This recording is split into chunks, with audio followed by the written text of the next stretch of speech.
E aí pessoal? Sejam bem-vindos a mais um vídeo do canal, e trazendo para vocês a continuação da parte 1, do capítulo 1. Então já deixe o like aí para fortalecer, é nóis! Dito isso, vamos para o vídeo.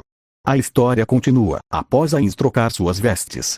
O manto rubro e vistoso avançou em direção ao seu escritório. Quando Ainz se aproximou da porta, Fifth rapidamente se adiantou e a abriu cortesmente para ele. Às vezes, ele pensava em dizer, é só uma porta, eu posso abrir. No entanto, enquanto observava o olhar nos rostos das empregadas, que diziam, uou, olhe para mim, estou trabalhando, Ainz não podia fazer nada, além de aceitar isso, como um meio automático, de abrir portas. Ainz levou Fifth e um Edge Assassin para o escritório. A escrivaninha, no centro da sala, era como a que Ainz tinha em seu próprio quarto, e irradiava um ar de gravitas. Foi trazido aqui de Nazarick, junto com sua cama. Uma bandeira pendurada, nas profundezas da sala, a bandeira de Ainz ou algo do reino feiticeiro. Ainz passou pelo quarto, e se aproximou da sacada. Havia uma caixa de vidro, no balcão. Não era muito grande, e continha um ambiente de selva. Ainz inseriu seu dedo ossudo na caixa, que parecia desprovida de vida, e levantou uma folha. Escondido embaixo, havia uma criatura, que se escondia na escuridão, para evitar a luz do sol. Seu corpo, de cores vivas, estava coberto de secreções pegajosas e escorregadias, e a parte da frente de seu corpo lembrava um par de lábios humanos. Ainz estudou cuidadosamente o inseto-boca. Ainz falou, essa é uma boa cor. Você parece muito vívido. Ele se lembrou do que ela havia dito uma vez, sobre qual cor era importante. Ele também lembrou de ter vários insetos-bocas colocados na frente dele, e aprendeu a diferenciar, quando eles estavam mais enérgicos, pela sua cor. E de fato, o inseto-boca diante dele parecia muito mais vívido que os outros naquela época. Ainz pegou uma folha de repolho fresca de um prato próximo. Ele falou, venha, Norurucum, é hora de comer.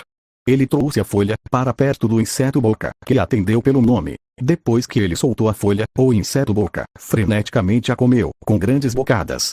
Ainz trouxe mais 2 folhas, que o inseto-boca prontamente devorou também.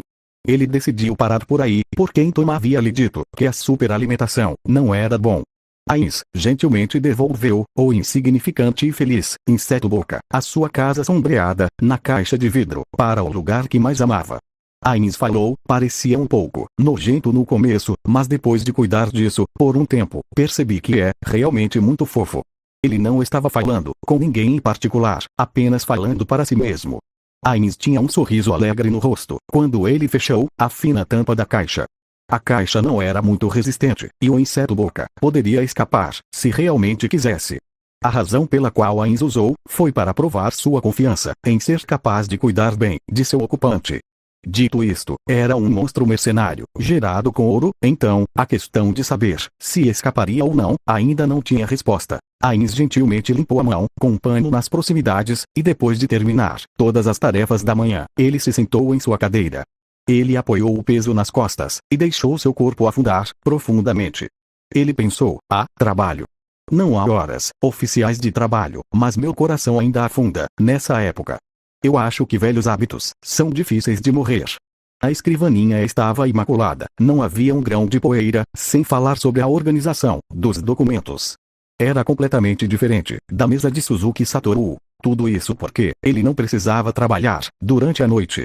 O trabalho de Ainz era tomar as grandes decisões, sem se preocupar com os detalhes.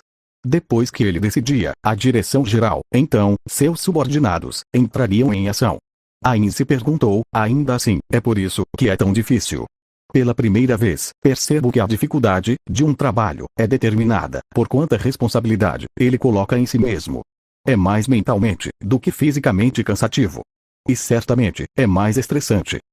É hora de começar o trabalho. Não houve necessidade de olhar para um relógio.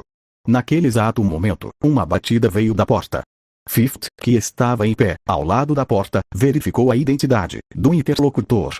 Fifth falou, Ainz-sama. É Albedo-sama, e os Elderlits. Havia respeito na voz de Fifth, porque esses Elderlits eram criações pessoais de Ainz. Ainz falou, entendo, eles podem entrar. Fifth afastou-se da porta, para abrir caminho para os visitantes. Albedo entrou na sala, à frente dos 6 Elderlits. Albedo falou, bom dia, Ainz-sama. Depois da saudação de Albedo, os Elderlits inclinaram a cabeça, profundamente. Ainz assentiu. Bom dia, Albedo. Parece que o tempo de hoje é muito bom. Albedo falou, realmente é.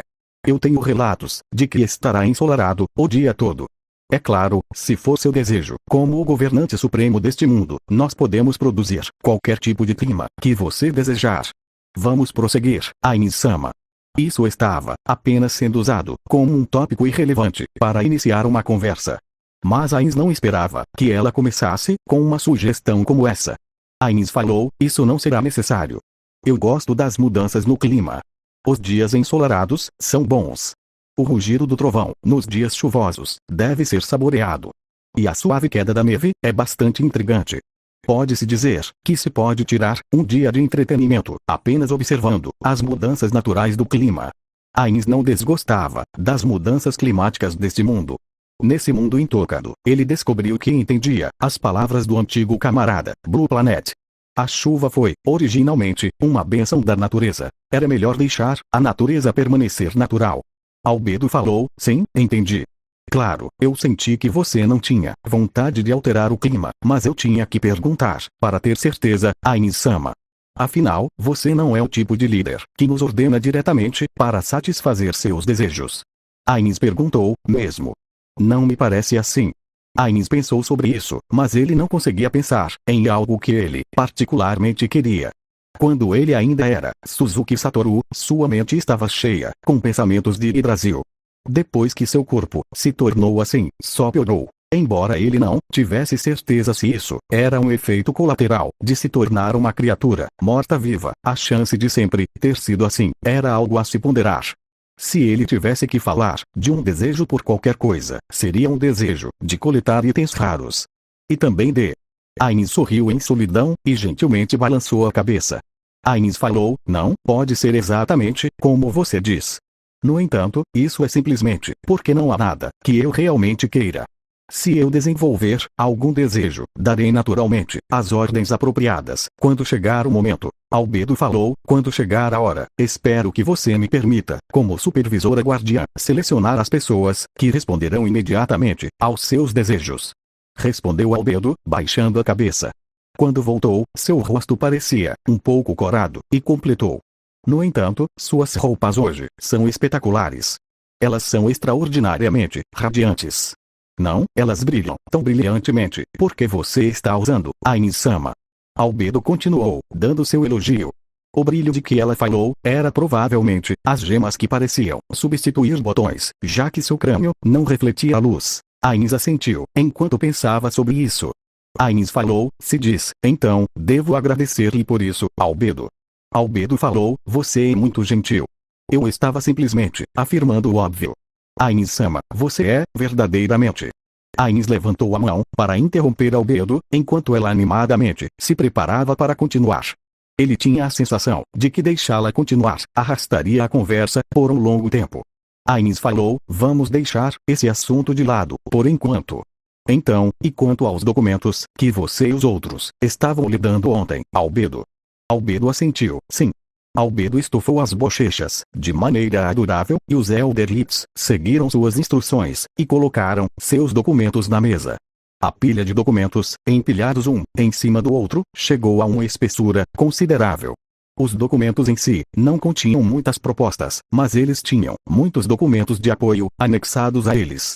Muito parecido com a forma como ele precisava de dados de muitas áreas em seu antigo emprego. Parece que tudo isso estava em preparação para lidar com um problema complicado. Ele havia preparado seu coração para isso. Ainz passou a manhã toda se preparando e endurecendo sua determinação para este momento. Suzuki Satoru era um mero funcionário, e ele não era do tipo que interagia com as operações da empresa. Se perguntado se alguém assim poderia gerenciar um país inteiro, Ainz teria respondido com segurança, não. Ou melhor, até mesmo um gerente de operações acharia muito difícil administrar um país.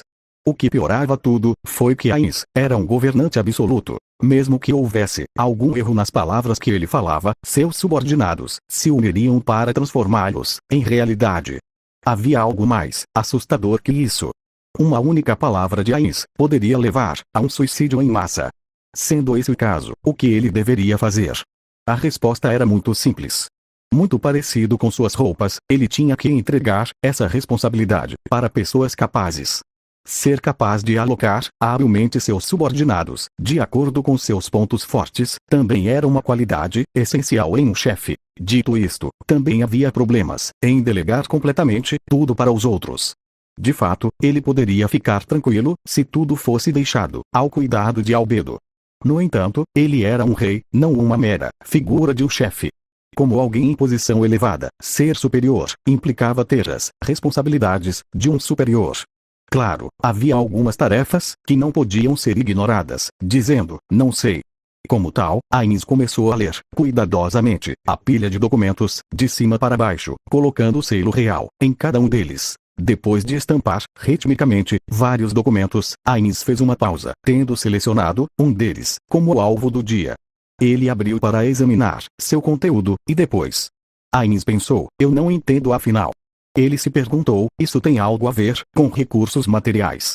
Isso é muito importante. Os Elderlits realmente entendem.